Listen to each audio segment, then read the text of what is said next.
HowlSage, Sages of Darkness, Book 1. Written by Brock Eastman.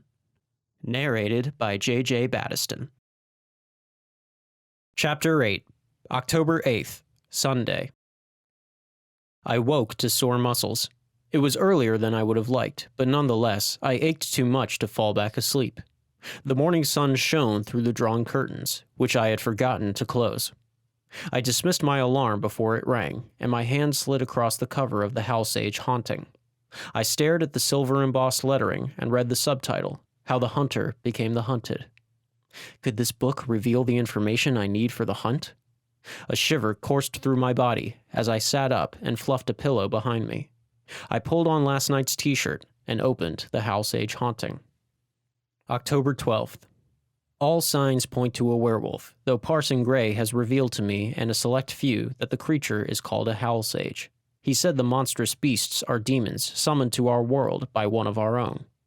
We will begin the hunt tomorrow at dusk near the West Valley, where farmers had found several dead livestock. Parson Gray fears we've missed our opportunity for a quick hunt, as the rising would have occurred several days ago, and the HowlSage will have gained strength since then. October 13th. I met in private with Parson Gray at noontime, and he explained that someone in the village is behind the rising. We're unable to determine whom yet, but the parson said if we can find who is behind the summoning, the hunt will be more straightforward. As we set out for the valley, a scream in the village stole our attention. Young James Williams had seen a large wolf wandering near the miller's home. When we investigated, we found the door in tatters. The Miller family was not home, as they had taken their goods to sell at the market in Autumnville. We did not find the HowlSage, but it was clear the demon had been searching the home. Broken furniture, cupboards emptied, and candles scattered near the mantle. Several of the men in our party were determined to check on their own families, and the parson agreed we should all stand guard in our homes that evening. Tomorrow we would devise a plan to protect and watch the village. I sighed and closed the book. It was interesting, but I was learning hands-on now. Why would I need to read about it? I threw off my covers and headed for Jesse's room. Time for some revenge. The thick carpet was a nauseating floral pattern of red and yellow roses that complemented the equally hideous wallpaper of smaller-sized roses on a cream background. There were also giant portraits of fancily dressed men and women in gilded frames. And like in old horror movies, it felt like the painted people's eyes were following my every step. I turned the handle to Jesse's door, locked. I had hoped to burst into the room and flip his mattress to give him a scare. It would have served him right after the werewolf in the shower incident. From the window, at the end of the hall, I looked out across the forest. I could see Ashley Meadows in the distance, the town still in slumber. Only a few trucks and cars drove the streets, milk delivery, newspaper, etc. The setting was idyllic. You'd never know demons lurked in the shadows, and a powerful sage was rising in the mines, biding its time to lead an army against the town's residents. It was a starkly different dimension to the picturesque and tourist-welcoming atmosphere the city strove to exhibit. A hand on my shoulder startled me, and I spun around. Ike. "Don't do that!" He stepped back. "Sorry." I sighed. "Sorry, Ike. I'm on edge. What are you doing up so early?" "I was upstairs praying. I'm worried about Dad. Today is his first day on site. If the ether pit opened the day of the rising, they're probably facing a HowlSage too." I understood, but didn't offer any condolences. "Plus, Mom won't be back for at least another week. I tried calling her last night, but the time zone makes it difficult to get in touch." "Have you sent her a text or email?" "Yeah, and she responded, but I'd like to hear her voice." My stomach began to ache. The ache came in my weak moments. I hadn't heard my mom's voice in more than 2 years, and it had been a month since I listened to my dad's. Worse, I would never hear either again. Ike didn't realize how blessed he was to have both his parents. I had neither. We stared at the town. The sun was still behind the eastern ridge, but a bluish-pink hue filled the sky. Something latched onto Ike and jerked him away. My breath hitched. Jesse held Ike in a bear hug. "I won't bite," he teased and released him. "That's 2 days in a row I've frightened someone." I barked a laugh, wishing I would have picked my way into his room and gotten him. Ike scowled and stalked off down the hallway. "Wrong side of the bed?" Jesse called after Ike. I shook my head and started for my room. Smells of bacon and eggs reached my nose before the elevator doors even opened. Mrs. Riley knew I'd be hungry. Like a zombie in a trance, my legs pulled me to the table. McGarrett sipped coffee, and Ike waited patiently to eat. Mrs. Riley joined us, and McGarrett blessed the meal. As was the rule, we didn't speak of work. I changed into my Sunday best, a dress shirt and khakis. Sunday clothes were kept in a closet near the laundry, not in my room. Mrs. Riley pressed them before every use and kept them hung and smelling fresh. She once mentioned something about the teen boy smell my room possessed leaching into the clothes. I didn't think my room smelled, or maybe I was used to it. McGarrett and Mrs. Riley pushed their near-perfect church attendance record on anyone at the inn. McGarrett hadn't missed more than a dozen services his entire life, and those occasions were due to near-death illnesses, I was sure. Ike and I hopped into Jesse's Jeep. McGarrett tried to convince Mrs. Riley to ride in the motorcycle sidecar, but she politely declined, and they ended up taking the rolls. The hills that edged the road sparkled like gold as the aspen trees' leaves quivered.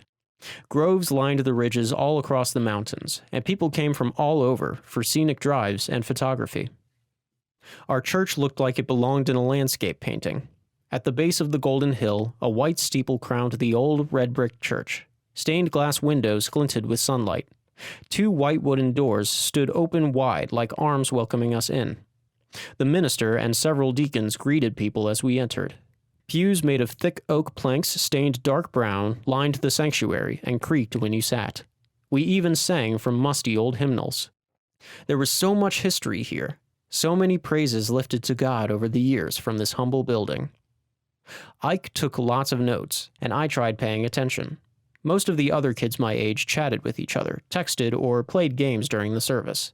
And a lot of them had extracurricular activities that would shock their parents.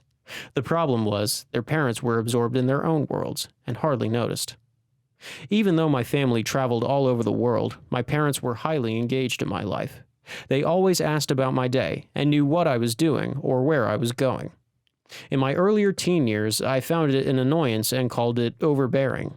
I would have given anything to get a text from my mom asking, "Where are you?" and reminding me, "Be home in 15 minutes or else." These parents and kids didn't understand what they had. Why did God take my parents? The thought made me burn with anger and confusion. How did he expect me to fight for him, to risk my life when he took them from me? How was that fair? A shiver coursed through my body, pulling me from my anger. It felt as though someone was hovering over my shoulder, listening to my thoughts. Regardless of my resentment, I still believed in him. The feelings were misplaced. God didn't take my parents from me to hurt me. You didn't get to pick what happened to you, but you could pick how you dealt with it. I chose not to be angry, even if it required me to remind myself over and over that I wasn't. I asked Jesus into my heart when I was younger, and I had the assurance of where I was going when I died. I looked around. Supposedly, a lot of these other kids did too, but they certainly didn't act like Christians. Were they going to heaven? What did it mean to be a Christian? Jesse jabbed me in the side and whispered, "Pay attention." He looked back toward the pulpit. His Bible sat open in his lap. After church, we went to Ashley Lake Park and ate a picnic lunch Mrs. Riley had packed. The weather was warm and sunny for October, a perfect day for relaxing. Many people were enjoying the park. "Are we going to hunt tonight?" I asked. McGarrett shook his head. "It's Sunday." "Right." "We can't afford to lose another day," Jesse said. "We never lose Sunday," McGarrett said curtly. "We focus on sharpening our most powerful sword on Sunday." I was trying to understand the Sunday concept. There were 7 days in a week, and we took off one for rest, leaving us 6 hunting days. When hunting a HowlSage, 1 day was a lot, and the Cloak and HowlSage weren't taking a Sabbath. Jesse sighed and laid back on a blanket, then put in his earbuds. The Rileys walked to a nearby pavilion overlooking the lake and sat with the Friggs, a couple I'd met at the Pink Hippo once before. Ike and I headed to the skate park that was down the hill from the lake. My skateboard skills were decent, and Ike was excellent on his scooter. Ike came off a ramp and hopped a rail. I started to applaud, but stopped as the girl I saw the night of the jewelry store incident rode into view on her bike. She stopped. The bike path was 20 feet away. She was even more beautiful than I'd believed. Long brown hair and blue-gray eyes. Then she looked right at me and smiled a beautiful smile and waved. Was this my chance? I stood and took a deep breath, attempting to garner enough courage. I started to wave when there was a shout. A boy our age, maybe a little older, rode into view. Unlike her, he wasn't wearing a helmet. The girl smiled again, then pressed her feet against the pedals and took off before the boy reached her. She laughed, then gave a playful call to the boy. "Come and get me!" The boy stood and hammered his pedals, cycling as fast as he could. The two disappeared into the woods that enveloped the bike trail. Ouch! Something hit me in the shoulder. I looked down to see a pine cone. "You missed it!" Ike yelled. He rolled toward me, hands on hips. "Dude, I did what you told me and I didn't fall." I smiled. "Sorry, man." "What were you looking at?" "A girl." "A girl?" He looked around and then back at me curiously. "Tay, I think you might be seeing things. It's only you and me." "She rode into the woods on her bike." "Do you want me to go after her on my scooter?" he asked. "Nope, she has someone with her," I said. We walked up the old stone stairway into the picnic area. Mr. and Mrs. Riley sat on a bench swing, talking and holding hands. There was no sign of Jesse or his Jeep. He could have at least asked if I wanted to ride home with him,